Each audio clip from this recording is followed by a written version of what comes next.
Today I have a recipe that's going to warm your soul. Stick around and see what we got.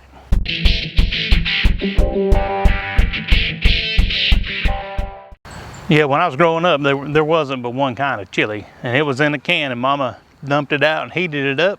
We put it on a hamburger. But this chili is the real deal. So this recipe actually started a couple days ago, smoking a Boston butt on my smoker, and I put aside about a pound of pulled pork from that to put into this recipe. That smoky flavor is really going to add to it. So here we have a pound of smoked pulled pork, a pound of hamburger meat.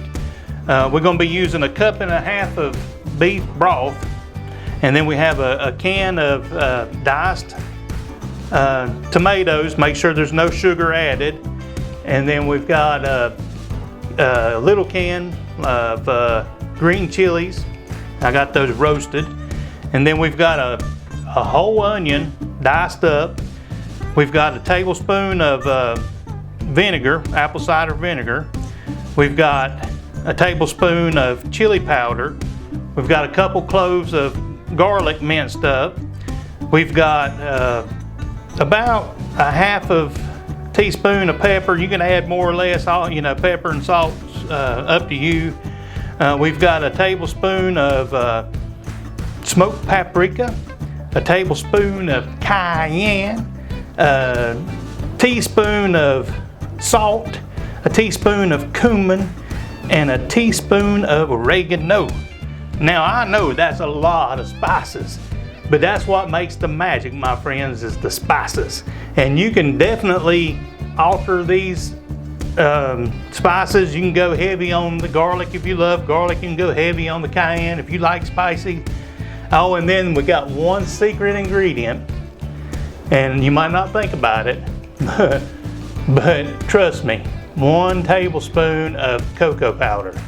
So that's going to give it some depth right there. So trust me, if you don't have cocoa powder, that's okay. This is optional, but if you want to really step out and trust me on something, let's try that. And it also calls for a 1/4 cup of tomato paste.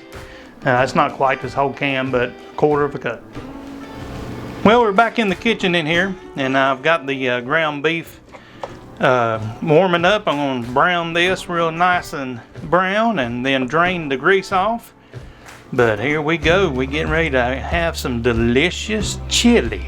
So yeah, like I said, when I was growing up, my mom used to make chili out of a can. It was some Bunker Hill chili or Texas Pete, I can't remember. But she'd just open it up and we'd have that on hamburgers and hot dogs. And then when I got married, I really got spoiled. My wife made a version of hot dog chili that was so much better than out of the can. And then later in life I didn't even know there's another kind of chili until later in life. The chili that had beans in it, I guess. The kind that you serve in a bowl. I didn't really know about that. I guess I lived a sheltered life a little bit. But so here's the question.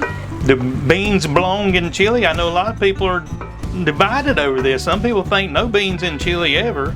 And then some people think you're just not really chili without having beans in it. What do you think? Drop it in the comments. But obviously, doing keto, beans is out of the question. So, and there are some alternatives that you can use in the place of beans, and I might put those in the description. Some things that you can add to it to kind of give it a bean-like texture.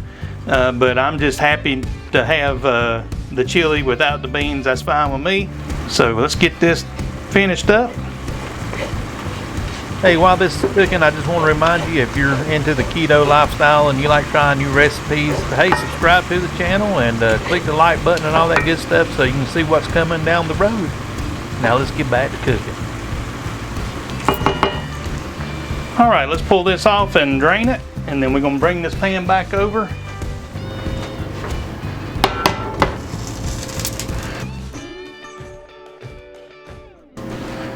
All right, just left the oil in the bottom of this, and because everything's going to be thrown in. That's our onions we're putting in, and our garlic.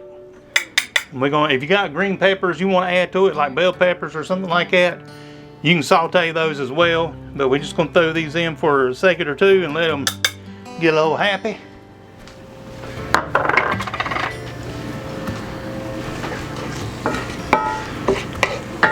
We want to go until the onions are about translucent a little bit. It won't take but a few minutes, so let's get that done.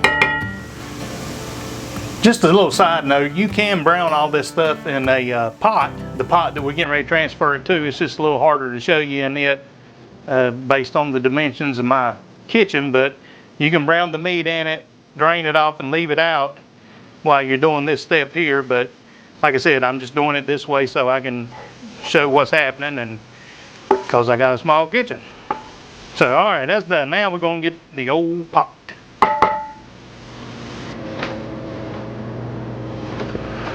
All right, now we're going to have the fun part. We're going to add in about a cup and a half of the beef broth. And then we're going to add in our green chilies, our diced tomatoes,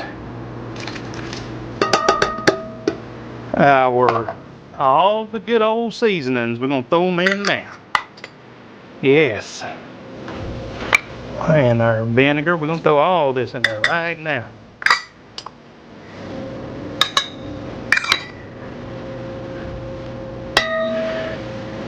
And then we're going to put in our tomato paste.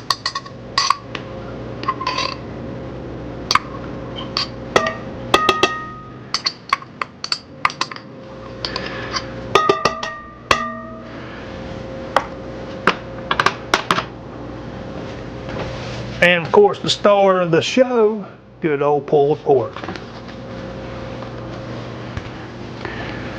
Get that a little blended up in the pot, and then we're just going to let it do its magic. Let it cook. This pot has basically, you know, this is a time machine moment for me.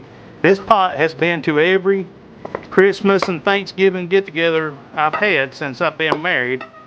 We inherited from my mom, and my wife used to make delicious chicken and dumplings in this pot, but we don't have a keto alternative to those yet, so maybe that'll be a future recipe. All right, we're gonna let that get happy and simmer for a while and come back and get it later. All right, it's in there getting bubbly and happy. We're gonna let it cook about 30 minutes on low, just kind of let it get together, or until it gets to about the thickness that you like. So just keep stirring it every now and again and let it go to town. All right, my friends, here is the final product. Good old homemade chili. Now we're gonna bust this out and give it a taste. Y'all know what it is. My favorite time. Oh yeah, I'm ready to dig into this, but before I do, I did top it with a little bit of cheese, cheddar on top, and and you can slice jalapenos and put on top to make it look nice or whatever. It works great for like family get-togethers, the whole, you know, things like that, or a party, or tailgating. Man, I tell you, you can put it in a crock pot and just let it simmer for hours while you're waiting to eat. But without talking about it any further, let's dig in.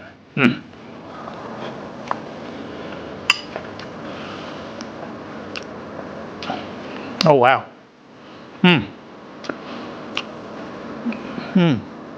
Man, that is the best texture. I don't miss the beans out of it, but man, it's spicy. I try not to make it too spicy because my wife's going to try it too, but it's got some heat to it. And that smoked pulled pork, listen to me. I mean, that smoky flavor is in here, and it's just so good. If you don't smoke meat, that's not your thing, run down to the local barbecue joint, tell them you want a pound of smoked pulled pork. I'm sure they'll fix you up, bring it home and dump it in this, and I'm telling you, oh my goodness, you gotta try it. You gotta try it. If you do try it, tell me about it in the comments. And until next time, may the Lord bless you and eat some chili. Heck yeah.